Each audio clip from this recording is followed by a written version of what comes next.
بدلہ لینے میں وہ راحت نہیں جو معاف کرنے میں راحت، بولنے میں وہ راحت نہیں جو چپ رہنے میں راحت۔ آپ جہاں مرضی رہو، اپنی زبان قابو میں کر لو اور صبر کو اپنی زندگی کا ساتھی بنا لو، معاف کرنا اپنی طبیعت بنا لو، بغیر حساب کتاب کے جنت میں جاؤ گے۔ اپنی اولاد کے سامنے بھی خاموش ہو جاؤ۔ اولاد نافرمان ہو جاتی ہے، ماں باپ کی ٹون تبدیل ہو جاتی ہے، ایسا نہ کرو۔ نوح علیہ السلام کا بیٹا کافر تھا اور 950 سال انہوں نے بیٹے کو سینے سے لگا کے رکھا، اس کو جدا نہیں کیا۔ بیوی کافر تھی، اس کو طلاق نہیں دی۔ یہ نبی نے زندگی کا طریقہ سکھایا ہے۔ لوط علیہ السلام کی بیوی کافر تھی، آپ نے اسے طلاق نہیں دی۔ یعقوب علیہ السلام کے بیٹے نافرمان تھے، ان ابانا لفی ضلال مبین، ایسا کڑوا بول باپ کے بارے میں جو نبی کے بیٹے، نبی کے پوتے اور یوسف علیہ السلام کے بھائی اپنے باپ کے بارے میں کہہ رہے ہیں ہمارا باپ بہت گمراہ ہے، استغفر اللہ استغفر اللہ۔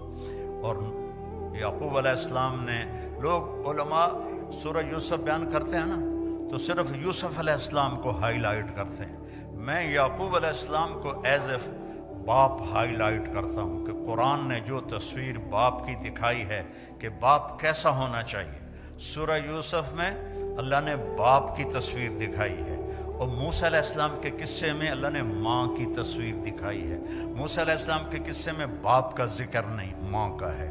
یوسف علیہ السلام کے قصے میں ماں کا ذکر نہیں، باپ کا ذکر ہے کہ باپ نے پتہ تھا انہوں نے یوسف کے ساتھ زیادتی کی ہے، یا قتل کر دیا ہے یا اس کو کہیں آگے پیچھے کر دیا ہے۔ 40 سال تک ایک لفظ نہیں بولا اپنے بچوں کو۔ تانا تو مار دیتا ہے، بیوی کو تانا دے دو یا بیوی خامند کو تانا دے دے یا ماں باپ اولاد کو تانا دے دے، یہ اس کو ذبح کرنے والی بات۔ انما اشکو بثی وحزنی الی اللہ، بیٹوں نے کہا نا تاللہ تفتر تذکر یوسف حتی تکون حرضا او تکون من الہالکین، ابا ہن بس بھی کر، یوسف مر کھپ گیا ہے، تو رو رو کے تیرا برا حال ہے۔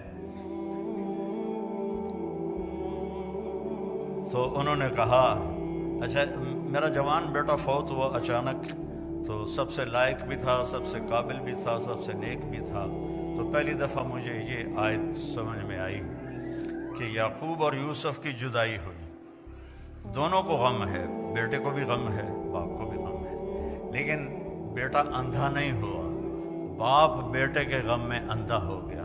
وَابْيَضَّتْ عَيْنَاهُ مِنَ الْحُزْنِ فَهُوَ كَظِيمٌ، یوسف کے غم میں ان کی آنکھیں ختم ہو سفید ہو گئیں، یعنی یہ جو درمیان والی پتلی ہے یہ بھی غائب ہو گئی۔ اتنا دکھ دیکھا، جیسے بچپن جیسے پیدائشی اندھے ہوتے ہیں ان کی پتلی نہیں ہوتی، اس طرح غم تھا کہ پتلی غائب ہو گئی 40 سال۔